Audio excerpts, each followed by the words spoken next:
Hello, friends. It's story time. So let's see what we remember. The author writes the words. The author decided how the book would be told. He even gets to write the title.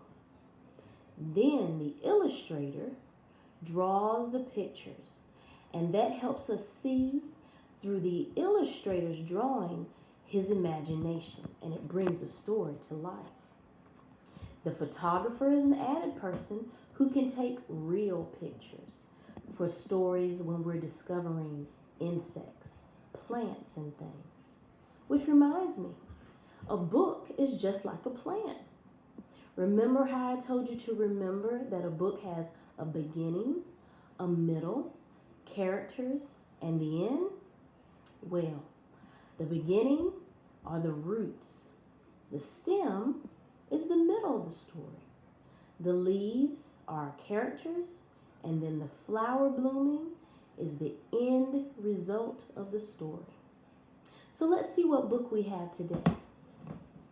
The Princess and the Pea. The author is Hans Christian Andersen, and the illustrator is Eve Tharlet. Well, let's begin with the beginning and see what happens. The Princess and the Pea. Once upon a time, there was a princess or a prince who wanted to marry a princess, but she had to be a real princess.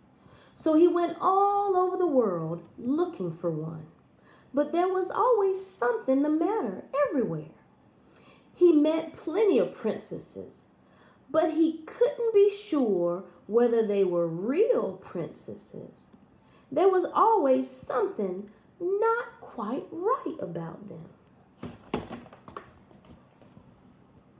So he came home again, feeling really sad, because he did so want to marry a real princess.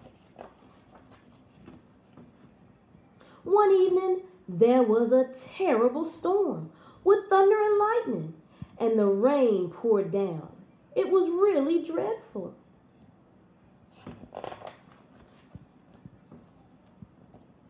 Someone came knocking at the great gate, and the old king, he went down to open it. There was a princess standing outside, but oh dear, she was in such a state. With the rain and the terrible storm, water was dripping from her hair and her clothes, running into her toes and into her shoes and out of her heels again. But she said she was a real princess. Look, she's even wearing a crown. Well, thought the old queen, we'll soon see about that.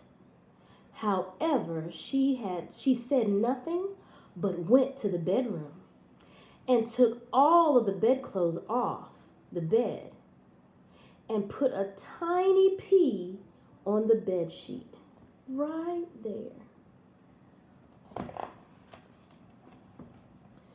Then she took 20 mattresses and put them on top of the pea. And after that, she put 20 embroidered quilts on top of the mattresses. That was where the princess was going to spend the night.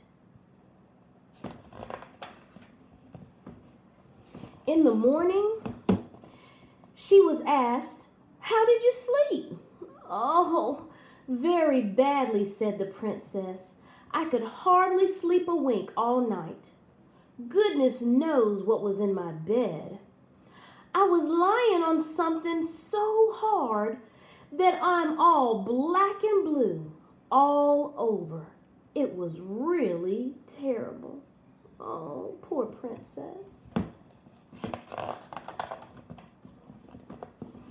Well, so then they could tell that she was a real princess, because she had felt the pea through all 20 mattresses and all 20 quilts. And only a real princess could be as sensitive as that.